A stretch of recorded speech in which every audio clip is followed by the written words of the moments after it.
Assalamualaikum warahmatullahi wabarakatuh. Selamat siang Ibu dosen dan teman-teman sekalian. Kami dari kelompok 10 akan memaparkan materi dalam mata kuliah akuntansi keperilakuan pada pertemuan kelima dengan judul materi model konseptual proses judgment. Sebelumnya, perkenalkan saya untuk memperkenalkan anggota kelompok 10. Yang pertama, Didi Permadi Adi Saputra, NPM 1910104133. Yang kedua, Fitriani Susiwulan, NPM 1910104134. Yang ketiga, Uswatun Hasanah, NPM 1910104139. Definisi dan sifat judgment. Hogarth dan Einhorn tahun 1992 mendeskripsikan judgment sebagai proses kognitif yang mengarahkan perilaku dalam pembuatan keputusan. Judgment merupakan suatu proses yang menerus dalam perolehan informasi, termasuk umpan balik dari tindakan sebelumnya, pilihan untuk bertindak atau tidak bertindak, dan penerimaan informasi lebih lanjut. Menurut Hogarth, tahun 1987, judgment memiliki dua sifat, yaitu pertama, manusia membuat judgment nilai untuk menyatakan preferensi, dan yang kedua, manusia membuat prediksi yang merefleksikan apa yang diharapkan terjadi.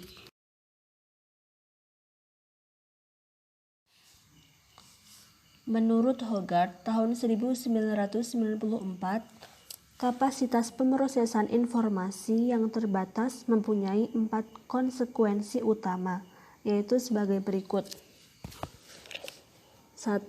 Persepsi informasi. Manusia memiliki persepsi informasi yang tidak komprehensif, namun bersifat selektif. Yang kedua, sifat pemrosesan. Manusia tidak dapat memproses informasi secara simultan. Pemrosesan informasi dilakukan dengan cara sekuensial.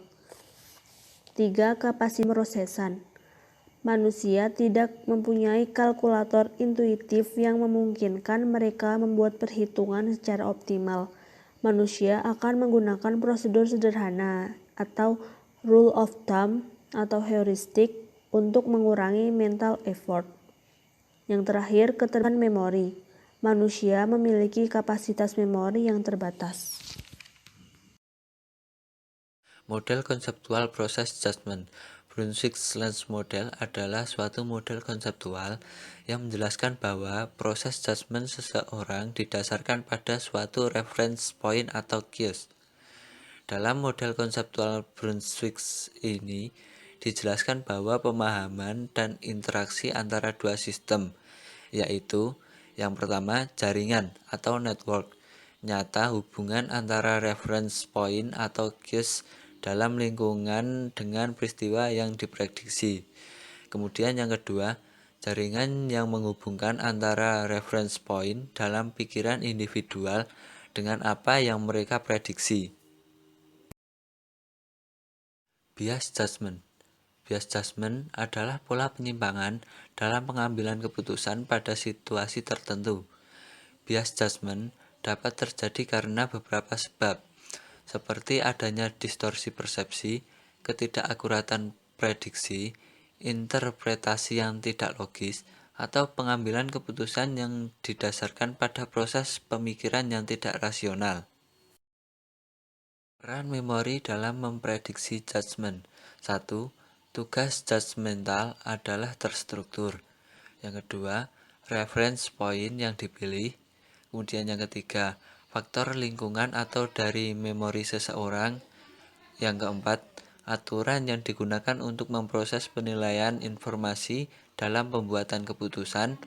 Dan yang kelima, interpretasi dan pemberian kode dan iuran judgment. Sumber penyebab bias. Banyak faktor yang menyebabkan pola penyimpangan dalam pengambilan keputusan. Misalnya adanya distorsi, persepsi, ketidakakuratan prediksi, interpretasi yang tidak logis yang kemudian menimbulkan proses pemikiran yang tidak rasional. Faktor kontekstual yang dapat menyebabkan bias, misalnya cara informasi disajikan atau adanya dukungan. Sedangkan faktor individual yang sangat mempengaruhi keputusan adalah bagaimana cara seseorang mencari, mempersepsikan, dan memproses informasi. Isu-isu bias judgment. Yang pertama, heuristik. Heuristik adalah suatu tindakan praktis yang sederhana yang dilakukan individual dalam membuat keputusan dalam kondisi ketidakpastian yang tinggi. Yang kedua, kemiripan. Kemiripan atau kesamaan merupakan salah satu prinsip heuristik yang didasarkan pada stereotipes, yaitu keputusan yang didasarkan pada derajat kesamaan karakter dan bentuk. Yang ketiga, ketersediaan. Tversky dan Kamenan menyatakan bahwa bias availability menggambarkan kecenderungan pengambilan keputusan yang untuk mendasarkan keputusan pada informasi yang tersedia dalam ingatannya. Yang keempat, nilai awal dan penyesuaian. Dalam beragam situasi, pembuat keputusan seringkali membuat estimasi dengan berangkat dari nilai awal yang kemudian melakukan penyesuaian ketika diperoleh informasi baru dalam kaitannya dengan hasil keputusan terakhir. Yang kelima, pembingkaian. Framing merupakan bias judgment yang terjadi karena pembuat keputusan memberi respon dengan cara yang berbeda pada masalah yang sama. Yang keenam, fiksasi. Terdapat dua macam fiksasi, yaitu fiksasi fungsional dan fiksasi data. Fungsional merupakan konsep psikologi yang menginvestasi dampak pengalaman masa lalu terhadap perilaku pembuat keputusan. Yang ketujuh, eskalasi komitmen adalah kecenderungan seseorang atau pembuat keputusan untuk meneruskan keputusan awal secara tidak rasional. Yang ketujuh, efek pengingat. Efek pengingat merupakan bias judgment yang disebabkan karena ketersediaan informasi masa lalu yang dapat mengingat kembali pembuat keputusan pada peristiwa yang telah terjadi di masa lalu. Yang terakhir, bias hindsight dan foresight. Peninjauan ke belakang merupakan kecenderungan untuk memandang bahwa apa yang sudah terjadi secara relatif tidak dapat dielakkan dan nyata. Foresight berarti melihat ke depan atau melihat sesuatu yang akan terjadi di masa depan. Strategi memitigasi bias judgment. Yang pertama, pencairan. Pencairan merupakan mengubah status quo dalam proses pembuatan keputusan individual dalam bentuk balikan sehingga akan mencairkan kebekuan dalam proses berpikir. Yang kedua, perubahan atau change adalah perubahan yang dilakukan dengan berdasarkan pada 3 elemen, yaitu pertama, klasifikasi keberadaan penurunan kualitas judgment, yang kedua, penjelasan terhadap akar penyebab penurunan kualitas judgment, dan yang ketiga, penjaminan bahwa penurunan tersebut tidak akan terjadi kembali. Yang ketiga, pembekuan kembali. Pembekuan kembali adalah suatu tindakan yang dilakukan untuk menghindari kecenderungan kembali ke acara atau strategi lama. Demikian yang dapat kelompok kami sampaikan. Kurang lebihnya mohon maaf. Wassalamualaikum warahmatullahi wabarakatuh.